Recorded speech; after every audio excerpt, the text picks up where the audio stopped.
মাছ মাংস না হলে খাওয়াটাই হয়ে যায় বেকার। আর আজ খাওয়াটা জমে যাবে, কারণ আজ রবিবার। আজ আমি একা, কেউ নাই গো ঘরে, তাই আমায় রান্না করতে হবে নিজের হাতে করে। এমন কিছু বানাবো ভাত খাবো থালা চেটে। তাই বাজার থেকে কিনে আনলাম মুরগির গলা আর মেটে। এবার কিনে এনে ভালো করে রাখলাম রান্নাঘরে। এবার রান্নার জোগাড়টা করে নিতে হবে চট করে। প্রথমে আমাকে করে নিতে হবে কাটাকাটি, তারপর করে নেব মশলা বাটাবাটি। পেঁয়াজ টমেটো ভালো করে কেটে নেওয়ার পরে রঙের জন্য সামান্য চিনি দেবো গরম তেল করে। পেঁয়াজ আলু একসাথে ভালো করে ভেজে নিয়ে টমেটো বাটা আদা বাটা দিলাম আমি দিয়ে। তারপর এগুলো একটু কষে নিয়ে রসুন জিরে বাটা সেটাও দেবো দিয়ে।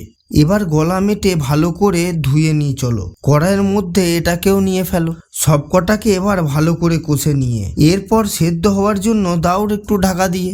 তো আমার কাজ শেষ, সেদ্ধ হোক ভালো করে তেল মেখে চান করে নি চট করে। চান শেষ হতে হতে রান্নাও হয়ে গেল। থালায় ভাত, বাটিতে মাংস নিয়ে বসে পড়ি চলো। নিজের হাতে রান্না আমার তো লাগলো খুব ভালো। ভিডিও শেষে একটা তোমরাও লাইক করে ফেলো।